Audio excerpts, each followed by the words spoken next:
नमस्कार, मी शुभम राज. SP9 मराठीमध्ये आपलं सगळ्यांचं स्वागत. SP9 मराठीच्या सर्व दर्शकांना नवीन वर्षाच्या हार्दिक शुभेच्छा. पाहुयात आजच्या टॉप 9 न्यूज.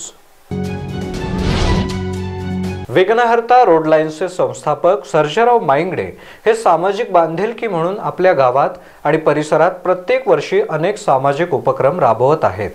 हे उपक्रम समाजहिताचे असून कौतुकास्पद आहेत, असे प्रतिपादन विलास बनसोडे यांनी केले. ते तुरुकवाडी तालुका शाहूवाडी येथील विद्या मंदिर शाळेत आयोजित कार्यक्रमात बोलत होते.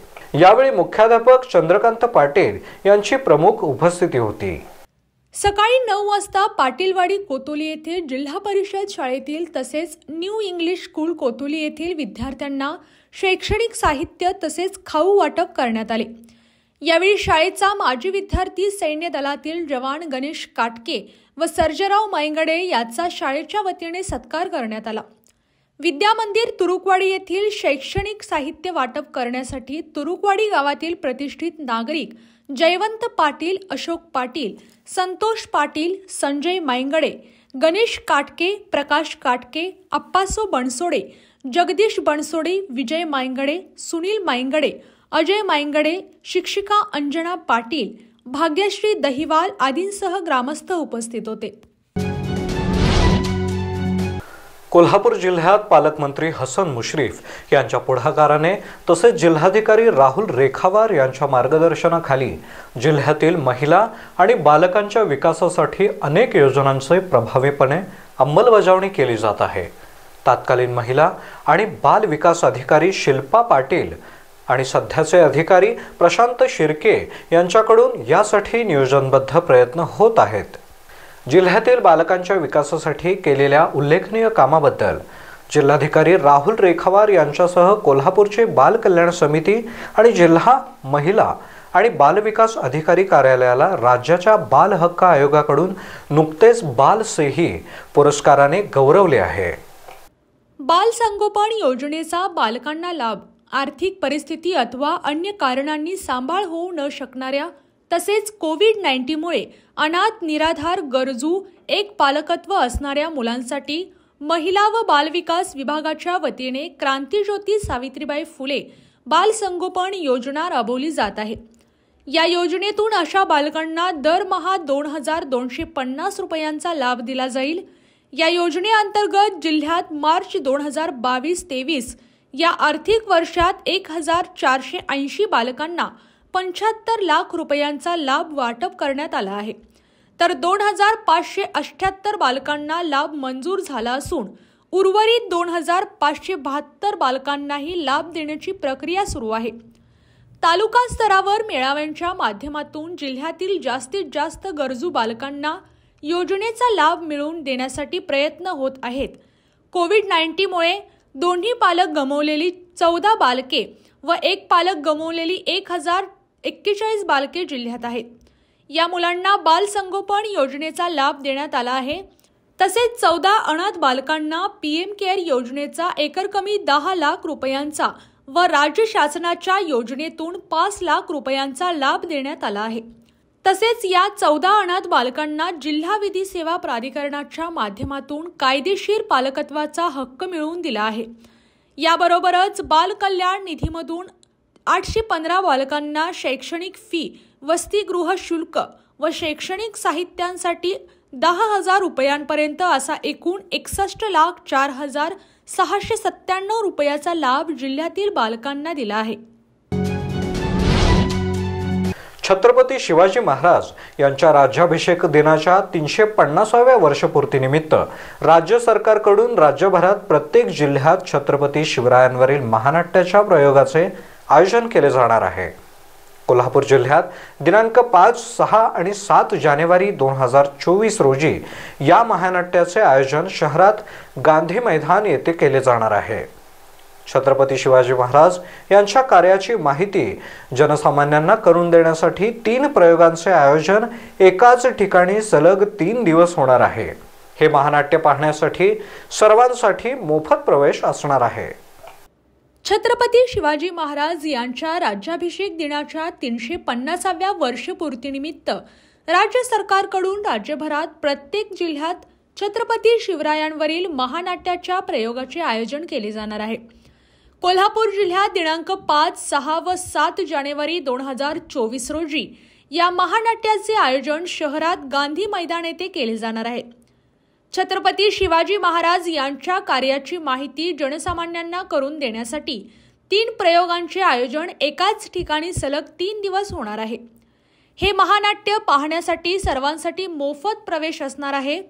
झालेल्या बैठकीत जिल्ह्यातील विविध प्रशासकीय अधिकाऱ्यांसह अशासकीय सदस्यांची समिती गठीत केली आहे। किमान 1000 शिवप्रेमींसाठी या महानाट्याचे नियोजन केले जाणार आहे। यासाठी वाहनतळ, रस्ते मार्ग, आपत्ती व्यवस्थापन, बैठक सुविधा, जनजागृती आदी विषयांवर चर्चा व नियोजन केले जाणार आहे। हे महानाट्य पाहण्यासाठी कोल्हापूर जिल्ह्यातील जास्तीत जास्त लोकांनी सहभाग घ्यावा असे आवाहन पालकमंत्री हसन मुश्रीफ यांनी केले आहे। महाराष्ट्राची हिरकणी म्हणून ओळख असलेली गृहिता सचिन विचारे वय वर्ष 9 हिने नाताळच्या सुट्टीची सुरुवात अनोख्या पद्धतीने केली आहे। गृहिताच्या आजवरच्या यशामध्ये अजून एक मानाचा तुरा रोवला गेला आहे। हिंदवी स्वराज्याचे कारागृह अशी ओळख असलेला किल्ला लिंगाणा हा गृहिताने सर केला आहे। या पूर्ण मोहिमेची अजून एक विशेष बाब म्हणजे गृहिताने ही पूर्ण मोहीम पारंपरिक नऊवारी साडी नेसून पार पाडली। लिंगाणा हा चढाईस अतिशय कठीण, दमछाक करणारा व अवघड श्रेणीत गणला जाणारा किल्ला। गृहिताने एका अनोख्या पद्धतीने हा किल्ला सर केला। गृहिताने मोहरी या बेस गावापासून सुमारे 1.5 तासाची पायपीट करून रायलिंग पठार गाठले। कोल्हापुरातील घनकचऱ्याचा प्रश्न महिन्याभरात मार्गी लागेल अशी माहिती वैद्यकीय शिक्षण मंत्री तथा पालकमंत्री हसन मुश्रीफ यांनी शुक्रवारी सांगितली। यामध्ये 174 पैकी 160 ऑटो टिपर कार्यरत असून 30 टिपर खरेदी करण्यात येतील अशी माहिती हसन मुश्रीफ यांनी दिली। कसबा बावडा झूम प्रकल्पावरील जुना 1,67,873 टन कचऱ्यावर प्रक्रिया करण्यासाठी 15 दिवसात वर्क ऑर्डर देण्याची कार्यवाही होणार आहे।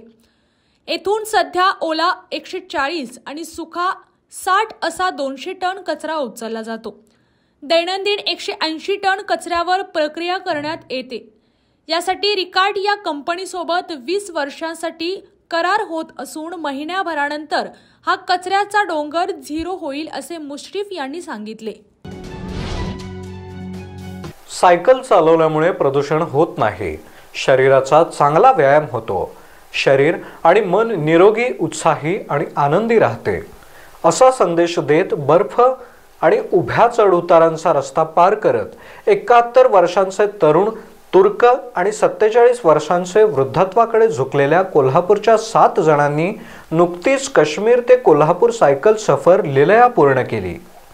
धैर्यशील पाटील, महिपती संकपाळ, आकाश रांगोळे, रामनाथ चोडणकर, वसंत घाडगे, निशिकांत साळवेकर, अविनाश बोकील, महादेव पाटील हे 7 सायकलवीर काश्मीरमधून 18 दिवसात 2400 किलोमीटर इतके अंतर सहजपणे पार करत कोल्हापुरात परतले। यापैकी धैर्यशील पाटील, रामनाथ चोडणकर, आकाश रांगोळे, महादेव पाटील पुढे कन्याकुमारीपर्यंत सायकलीवरून जाऊन तिथे तिरंगा फडकवला। 21 नोव्हेंबरला हे सर्वजण विमानाने श्रीनगरमध्ये पोहोचले। आधीच पाठवलेल्या सायकली जोडल्यानंतर 23 तारखेला त्यांनी श्रीनगरमध्ये लाल चौकात तिरंगा फडकावून सायकल प्रवास सुरू केला। जम्मू काश्मीर, राजस्थान, गुजरात मार्गे ते महाराष्ट्रात परतले। प्रतिकूल हवामानामध्ये रोज ते 150 किलोमीटर सायकल चालवायचे। सायकलचा वापर सर्वांनी केल्यास वाहतूक कोंडी, पार्किंग यासारख्या समस्या सुटतील। सार्वजनिक, शारीरिक आणि मानसिक आरोग्य, पर्यावरण, रस्ता रुंदीकरण यावर केवळ सायकलिंग हाच पर्याय आहे, अशाही प्रतिक्रिया या 7 जणांनी दिल्या। कोल्हापूर विमानतळावरती 24 तास कडेकोट सुरक्षा व्यवस्था तैनात करावी लागते। नियमित पोलिसांना या कामात मर्यादा येतात, त्यामुळे स्वतंत्र विमानतळ सुरक्षा दलाला मंजुरी मिळावी असा प्रस्ताव पोलीस अधीक्षक महेंद्र पंडित यांनी गृह विभागाकडे पाठवला आहे। या प्रस्तावाला मंजुरी मिळाल्यानंतर विमानतळावरील सुरक्षा व्यवस्था आणखी भक्कम होणार आहे। उजळाईवाडी येथील विमानतळावरून सध्या रोज 4 ते 5 विमानांचे उड्डाण होते। देशभरातील विमानतळांशी वाढणारा संपर्क आणि प्रवाशांच्या वाढत्या प्रतिसादामुळे विमानतळावरील सुरक्षा व्यवस्था भक्कम करणे आवश्यक आहे। सध्या जिल्हा पोलीस दलातील 44 पोलीस आणि महाराष्ट्र सुरक्षा दलाचे 44 कर्मचारी अशा 88 कर्मचाऱ्यांकडे सुरक्षा व्यवस्थेचा भार आहे। या कर्मचाऱ्यांना सुरक्षा आणि तपासणी संदर्भात विशेष प्रशिक्षण देण्याची गरज असते। अन्यथा सुरक्षा व्यवस्थेत काही त्रुटी राहिल्यास विमानतळावर आणि विमान प्रवासास गंभीर धोका उद्भवू शकतो। असे प्रसंग टाळण्यासाठी पोलीस अधीक्षक महेंद्र पंडित यांनी स्वतंत्र विमानतळ सुरक्षा दलाचा प्रस्ताव गृह विभागाला सादर केला आहे। या दलासाठी 137 कर्मचारी आणि अधिकाऱ्यांची गरज आहे। याला मंजुरी मिळाल्यास सर्व कर्मचाऱ्यांची स्वतंत्र भरती प्रक्रिया राबवून त्यांना प्रशिक्षित केले जाईल, अशी माहिती अधीक्षक पंडित यांनी दिली। जालन्याहून मुंबईसाठी 30 डिसेंबर रोजी धावणाऱ्या पहिल्या वंदे भारत एक्सप्रेससाठी फुलंब्री तालुक्यातील पाल येथील कल्पना धनावत या 27 वर्षीय तरुणीची सहाय्यक लोको पायलट म्हणून नियुक्ती करण्यात आली। या जलदगती रेल्वेचे सारथ्य ती करणार असल्याने पालवासियांनी आनंद व्यक्त केला आहे। पाल येथील रहिवासी मदनसिंह धनावत हे छत्रपती संभाजीनगर येथे एसटी महामंडळात नोकरीस होते। त्यांची मुलगी कल्पना हिने छत्रपती संभाजीनगरात शासकीय अभियांत्रिकी महाविद्यालयातून इलेक्ट्रिकल पॉवर इंजिनिअरिंग या विषयावर 2016 मध्ये पदवी मिळवली। त्यानंतर कल्पना हिची 2019 मध्ये रेल्वे विभागात परीक्षेद्वारे लोको पायलट पदावर निवड झाली। प्रशिक्षण घेऊन ती लोको पायलट म्हणून काम करीत आहे। गावापासून 1 किलोमीटर अंतरावर सरपण गोळा करत असताना वाघाने महिलेवर हल्ला केला, परंतु सोबतच्या महिलांनी आरडाओरडा केल्यानंतर तेथून वाघाने धूम टोकली। मात्र महिला यात किरकोळ जखमी झाली असून मंदाबाई बंडू कोठारे असे जखमी महिलेचे नाव आहे। मंदाबाई ह्या इतर 8 ते 10 महिलांसोबत गावापासून 1 किलोमीटर अंतरावरील जंगलात सरपण गोळा करण्यासाठी शनिवारी सकाळी 10:30 वाजण्याच्या सुमारास गेल्या होत्या। हा झुडपी जंगल परिसर प्राथमिक आरोग्य केंद्राला मागच्या बाजूने लागून आहे। सरपण गोळा करण्यात सर्व महिला व्यस्त असताना परिसरात वाघ झुडपात दबा धरून बसला होता। सकाळी 11 वाजता संधी साधून वाघाने मंदाबाईवर हल्ला केला, परंतु सुदैवाने त्याचा वार हुकला। मंदाबाईवर वाघाने हल्ला करताच सोबतच्या महिलांनी आरडाओरडा केला, तेव्हा वाघाने तेथून जंगलाच्या दिशेने धूम ठोकली। हल्ल्यात मंदाबाईच्या कपाळावर व डोक्याजवळ पंजाचे ओरखडे उमटले। याबाबतची माहिती वन विभागाला देण्यात आली। मंदाबाईवर जिल्हा सामान्य रुग्णालयात उपचार सुरू आहेत।